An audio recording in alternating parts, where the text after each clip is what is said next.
Saya main pos tuh awal SMP mungkin. Pertama kali cuman iseng gara-gara baca buku. Iya. Ya kan, yang pertama kali baca buku dari Gramedia itu 97 kalau nggak salah.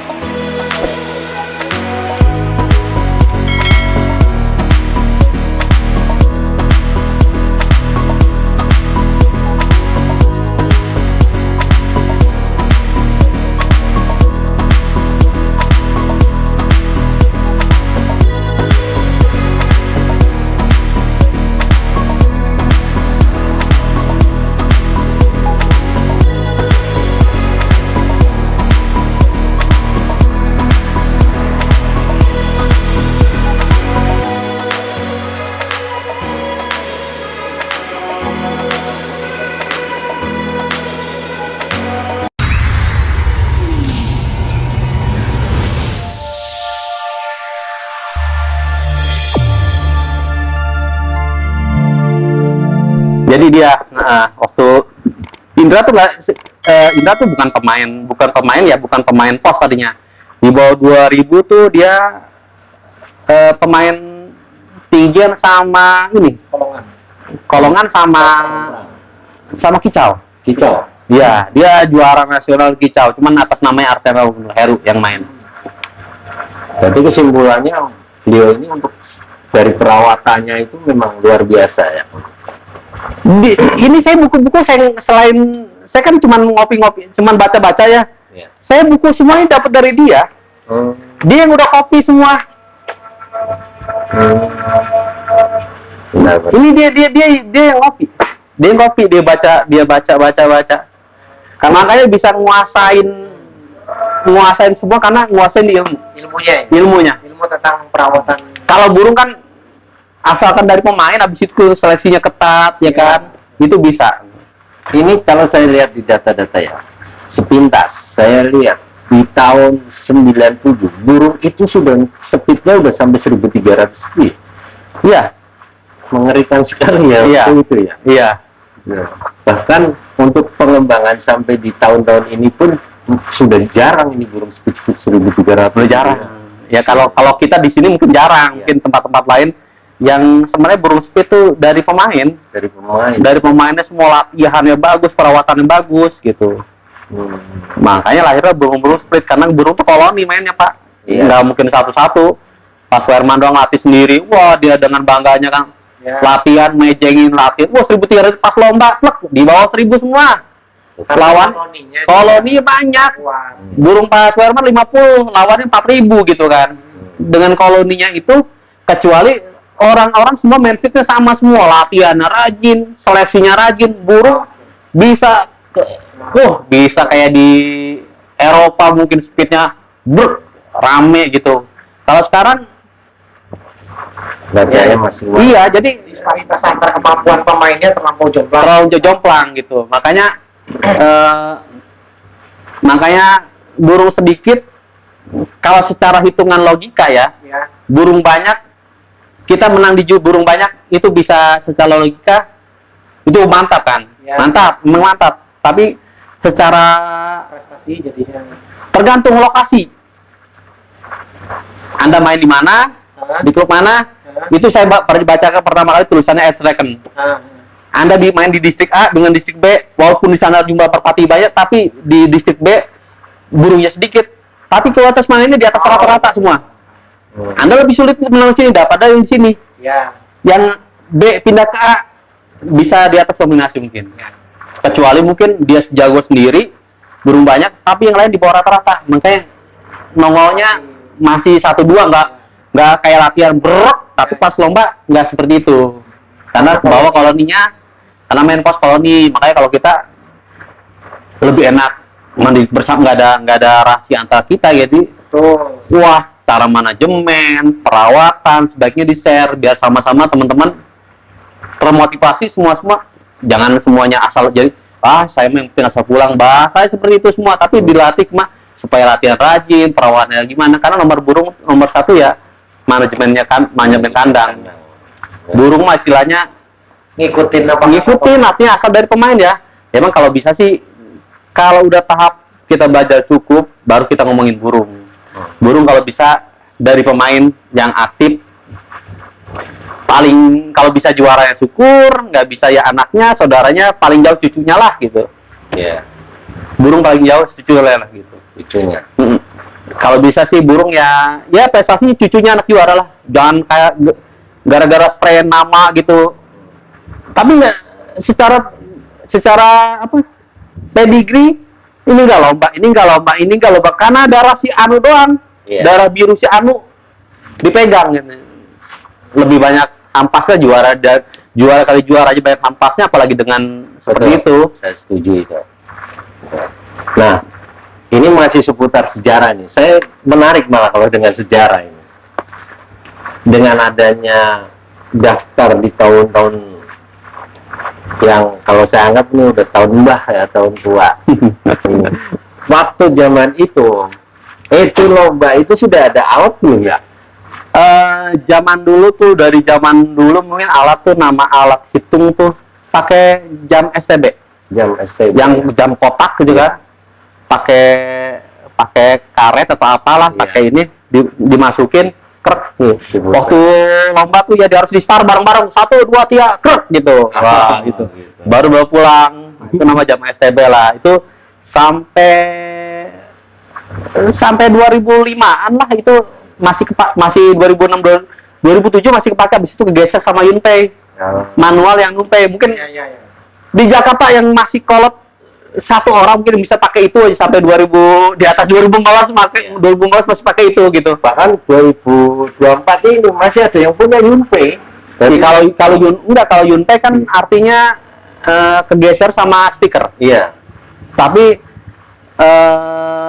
Yunpei itu masih alat yang bisa bagus, cuman tetap harus store jam.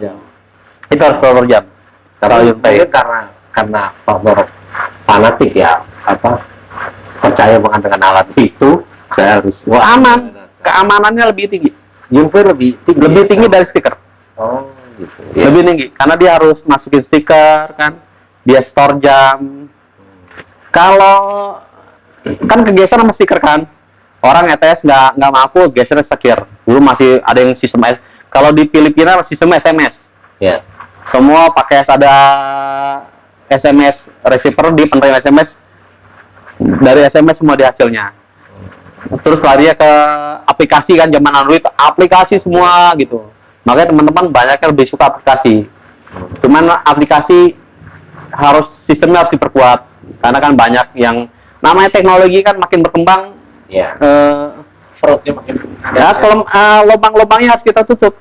Ya. Jadi panitia penyelenggara lomba harus makin pinter, otaknya harus lebih licik. Licik itu bukan berarti kita ngakalin, tapi ngakalin kemungkinan kelemahan di sini kita harus tutupin gitu. Kebocoran ada kan gitu. Makanya ada orang bang Anu dia nyewa, lu yang bisa jebol server gua, gua kasih duit gitu. Lu yang bisa server gua gitu, kasih duit. Kayak gitu. Cuman kalau yang namanya stiker, kelemahannya yang nggak bisa ditutup adalah pertama, burung ketangkap tempat lain. Dia kirim foto stiker, udah nggak ada obat itu. Ya, itu masih nggak kalau sistem stiker kalau ditangkap tempat lain nggak ada obat. Itu nggak bisa dikutak-kutik. Kita mau komplain kayak gimana pun, cuman mayoritas kebanyakan stiker ya sistemnya kita perkuat.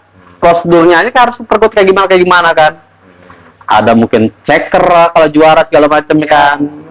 Jadi harus ada ART lah segala macam. Jangan langsung blek panis atau apa, harus ada ART jelas gitu. Menghukum seseorang atau apa harus ada ART-nya. Jadi kalau kita ada ART-nya, kita boleh ngecek kandang gitu. Burung ngetes burung juara 1 harus dicek, dilepasin dalam berapa menit, dalam 1 jam 2 jam harus masuk ke kandang kayak gitu. Seperti itu. Jadi ada historikalnya dulu ya. Soalnya kalau itu ada TKP-nya dulu, kita cek dulu gitu. Iya. Oke. Kita teman-teman kita tadi ngobrol-ngobrol tentang sejarah, asik banget ini. Kalau kita panjangin lagi, bisa sampai penuh ini bukunya. Nah, tadi sempat disinggung ya, manajemen kandang. Ini asik lagi nih, manajemen kandang, tentang perawatan berarti tentang perawatan merpati pos, baik itu makan, baik itu vitamin, baik itu kebersihan kandang, itu sebenarnya yang bagaimana sih? Yang ideal lah. Ya, yang pertama yang harus kita siapkan adalah nomor satu. Ya kita aja belajar sama belajar ya. Nomor satu kita siapkan adalah kandang. Kandang ya. Kandang itu sangat penting. Pertama, ya dia nyaman situ. Kandang nggak harus mewah, nggak harus mahal, tapi dia standarnya kandang harus gimana? Harus kering. Tidak boleh. Kalau saya lebih pro ke kandang harus tertutup. Nggak boleh ada angin langsung masuk ke kandang secara langsung ya. Kecuali angin itu dibelokin dari bawah ke atas boleh. Nggak boleh nabrak langsung. Jadi kandang, saya bilang tuh kalau yang pakai randol ini kebun binatang apa kandang lomba perempat tuh saya gituin, saya keblakin pasti. Karena resikonya tinggi kalau kandang terbuka gitu. Ada perubahan suhu terlalu drastis. Lagi musim pancaroba dia bingung, stres sendiri, burung pada sakit segala macam. Konsep kandangnya udah salah, harusnya tertutup gitu kan. Dibilang wah biar juara long, burung harus kuat segala macam. Enggak, semua atlet tidurnya di hotel kan. Makanannya dijaga, walaupun latihannya ekstrim, tapi semua kandang tidurnya makannya di hotel kan. Artinya nyaman. Harus dinyaman dia, karena homing itu di nyamannya itu kandang. Bagaimana burung harus sehat? Dia pertama kandang. Kalau kandangnya begitu basah terus, becek terus, angin siang panas minta ampun, malam dinginnya minta ampun. Iya kan? Memang banyak sekali yang agak-agak sedikit pro kontra nih kalau masalah yang di kandang ya. Mungkin karena ya faktor dari penyesuaian dengan pembuatan kandang kan nggak murah tentunya. Gitu. Cukup mengocek kantong. Gitu. Iya betul. Cukup dengan streaming saja sudah gitu. Toh gampang membersihkan gitu. Terus ada yang tutup rapat pakai kandang kecil cukup gitu. Nah, kalau yang ideal menurut Marul kan tadi harus tertutup rapat. Ya. Ideal. Ya, kalau kita belajar tentang sipil ya mungkin ventilasi itu seperti apa sih? Iya. Betul. Berapa persen dari permukaan dinding? Nah, itu ventilasi rumah udah cukup. Kita semua dibuka, bukan ventilasi lagi. Ventilasi kan kadang temboknya ada yang digini-giniin, angin nggak langsung. Itu ventilasi kecil. Kita di ram semua bukan ventilasi lagi. Itu mana nggak ada ventilasi, itu kadang terbuka aja gitu. Ngablak lah istilahnya. Itu nggak sehat menurut saya. Selain ventilasi apa lagi? Apa tadi kan kandang tertutup ya, Marul ya? Kering kan? Kering. Terus kemudian dari sisi pencahayaan gimana? Kalau cahaya cahaya sih bisa dibikin dari roof, atapnya ada yang dibuat transparan atau yang dari depan dibuat kaca gitu kan. Nggak masalah. Toh burung ini terbang di luar. Kayak kita juga, rumah kita nggak semua ada cahayanya kan? Tapi burung itu kita kan keluar. Burung juga ada keluar, kecuali mungkin untuk breeding ada butuh cahaya atau kalau kandang penerbang nggak terlalu banget. Mungkin ada nggak yang idealnya itu kalau kandang kan ada yang ngadep ke timur. Nah ini ada yang fanatik ini. Jadi ada ini kandang harus ngadep ke timur, ada yang harus ngadep ke selatan gitu karena angin dari selatan ke utara gitu. Jadi kena. Nah ini ada yang fanatik. Nah kalau yang kayak gini gimana ini? Menurut? Kalau kandang ya, lokasi kandang itu memang ada istilah namanya kalah kandang. Kalah kandang ada. Kita sama-sama jago, kandang kita sama-sama standarnya bagus, tapi kita kalah kandang. Contohnya kandang sampai di sana, kandang sampai di sana, burungnya dari arah sana terus itu di sini kalah kan? Ya betul. Nah itu namanya udah kalah kandang. Kalau kita bisa milih kandang, lokasi tetap kita punya duit segala macam, kita pilih lokasi kandang, kita baca geografis arah burung lomba gimana, itu kita pilih kandang sana. Makanya di Taiwan itu ada komplek kandang, itu bikin kandang satu titik, ada bikin kandang bukan kos-kosan ya. Di sana tuh sewa kandang, bukan burungnya kos, tapi sewa kandang. Jadi itu istilah kandang ya, bisa bener ada ya. kalau itu sama-sama pemainnya top ya, top itu bisa kalah kandang. Kalah kandang, kalah posisi. Wah, kalau gue udah burung dari sana udah susah. Wah, kalau dari sana gue bakal kalah.